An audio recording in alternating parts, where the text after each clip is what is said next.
ব্যংগবোৰে যিভাৱে লিখি আছোঁ লেখাটো গাই দিলোঁ এইটো ঠিক ব্যংগ লিখিবৰ কাৰণে মানে স্থূল ব্যংগ স্থূল সাহিত্য কৰিব পাৰি উচ্চ স্তৰৰ ব্যংগ কৰিব যথেষ্ট পাণ্ডিত্য লাগিব আপুনি যদি ভালকৈ লক্ষ্য কৰে লক্ষ্মীনাথ বেজবৰুৱাৰ পৰা আমাৰ ভদ্ৰৰাকে ধৰি আমাৰ গোস্বামীদালে যদি চাই যে ব্যংগ লিখিবলৈ প্ৰচুৰ অভিজ্ঞতাৰ লগত ভাষাত দখল লাগিব আৰু পাণ্ডিত্য লাগিব আপুনি যদি ভালকৈ চাই যে যিবিলাক উচ্চ স্তৰৰ লেখক তেওঁলোকৰ ব্যংগ আছে এতিয়া ডক্টৰ হেনৱাই তাত সমাজতন্ত্ৰী হয় তেখেতৰ ব্যংগবিলাক যথেষ্ট উচ্চ স্তৰৰ আৰু ব্যংগৰ কাৰণে ব্যংগটো এনেকুৱা বস্তু মানুহে অনুভৱ কৰিব সঁচা অনুভৱ কৰি কিন্তু একোটা কৰিব নোৱাৰে তাৰ বিপৰীতে পৃথিৱীত ব্যংগ সাহিত্যৰ এজন অন্যতম বস্তু ভলটায়াৰৰ কথা আপুনি নিশ্চয় জানে উইলিয়ামে ভলটায়াৰৰ কাহিনী খুব ধুনীয়াকৈ লিখিছে তেওঁ ফিলচফি যে ভলটায়াৰে এনেকুৱাকৈ ব্যংগ কৰিছে তেওঁ যি আশ্ৰয় দিছিলে অষ্ট্ৰিয়াৰ ৰজা ফাৰ্ডিনাণ্ডে আশ্ৰয় দিছিলে সেই ফাৰ্ডিনাণ্ডৰ বিৰুদ্ধে এনেকুৱাকৈ ব্যংগ কৰিলে তাৰপিছত তেওঁ জোৰত থাকিবলগীয়া হ'ল কিন্তু মই ভাবোঁ তেওঁ বহুত উচ্চস্তৰ ব্যংগ হ'লেও মূল ব্যংগৰ লক্ষণটো হৈছে কি মই ইয়াত এটা ডক্টৰ হেন মই ব্যংগ সম্পৰ্কে আজি 26 বছৰ আগত মই এটা লেখা লিখিছোঁ তাত মই লিখাই কথা কৈছোঁ দেই যে ডক্টৰ গোহাঁই সন্দৰ্ভত কোৱা চোৰাত চেকনিৰ কথাটোৱে তেওঁ যাৰ কলমত চোৰাত চেকনিকো আছে বুলি লিখিছিল দেই কথাটো কি তাক বহলাই ক'ব নালাগে তেখেতৰ ব্যংগ লক্ষণত আমি আন এক ব্যংগকেন্দ্ৰিক সাৰ্বজনীন চৰিত্ৰৰ কথা কৈছিলোঁ সেয়া হৈছে অপমানিত হ'লেও মান আনি গোচৰ কৰিব নোৱাৰে অন্য বুজাজনে সঠিককৈ বুজে যে কালৈ এইবাৰ কাৰ মাৰিছে কাক চোৱা পাতলৈ নিক্ষেপ কৰিছে ব্যংগ এইটো ঠিক যে আমাৰ জনজীৱনত যিকোনো সমাজ জীৱনত ব্যংগ থাকিবই কাৰণ মানে আমাৰ ব্যক্তি বিশেষৰ আমি আমাৰ নানা অবাঞ্ছিত আচৰণ অবাঞ্ছিত উক্তিবিলাক আমি ব্যংগ কৰিলে গতিকে ব্যংগটো আমাৰ আছেই লগতে মই এইটো কৈছোঁ যে ব্যংগ সুকীয়াকৈ ব্যংগ নহয় আমাৰ বিভিন্ন ৰচনাত ব্যংগ বিয়পি আছে যেনেকৈ গল্প যদি চাওঁ লক্ষ্মীনন্দন বৰাৰ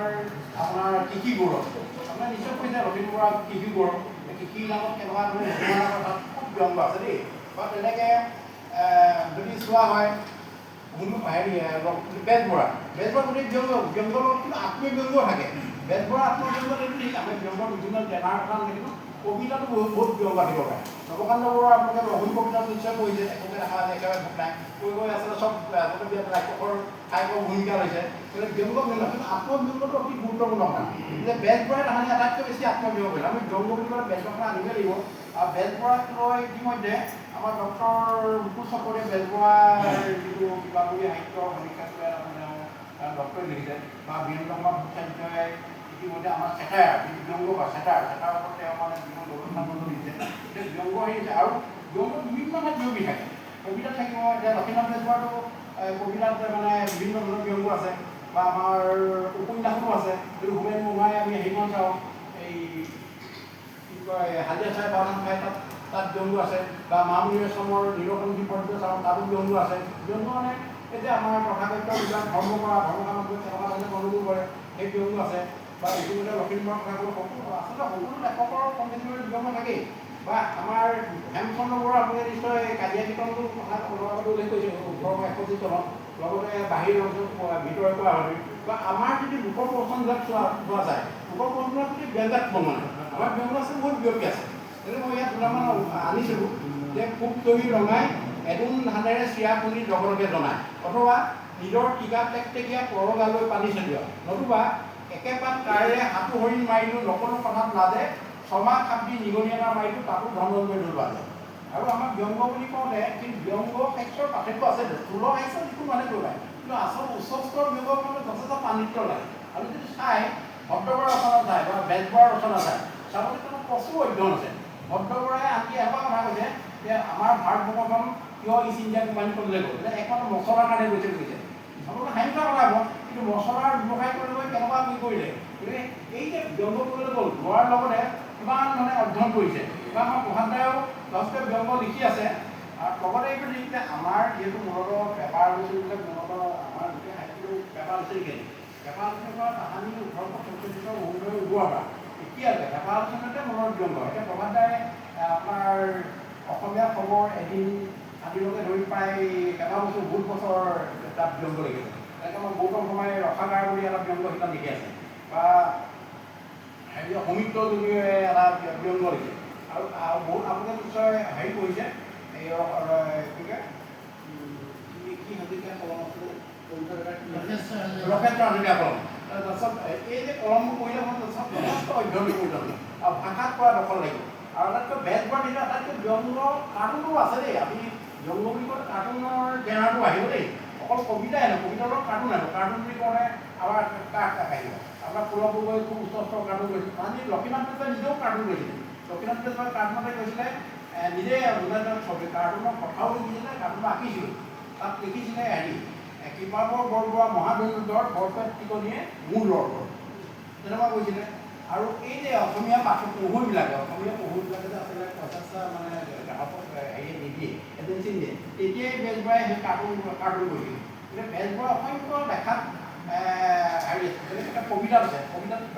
ব্যংগ বুলি ক'লে মই যিখনতে লগান কৰা কথা শুনো তেনেকৈ বেজবৰুৱাৰ ব্যংগ আছিলে হেন্দুৱা গাল হৰিণ প্ৰেমিকৰ দুই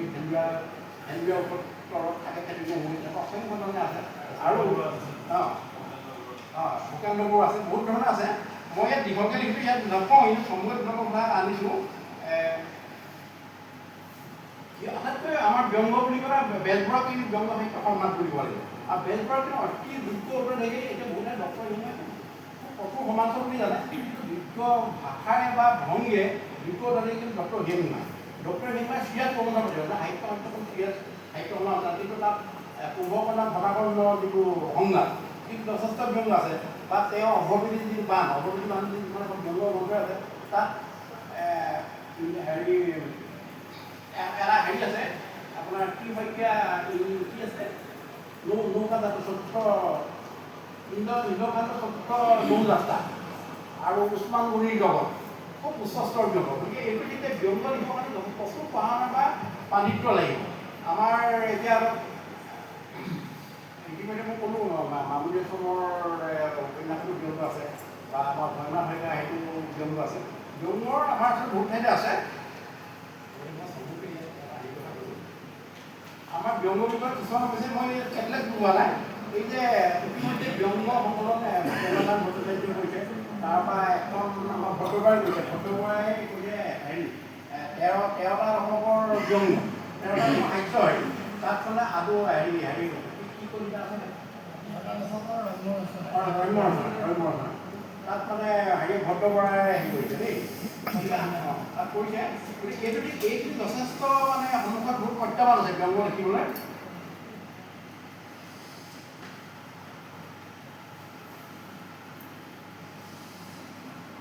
এতিয়া ইয়াত মই এতিয়া লেখোতে আছে বহুত কথা লিখি আছোঁ ইয়াত এতিয়া গাবলৈ সময় নকৰিব আমি ভাবোঁ আমাৰ কথাৰ মাজে ইণ্টাৰেকশ্যনৰ মাজে আগুৱাই নিম সময় এইখিনি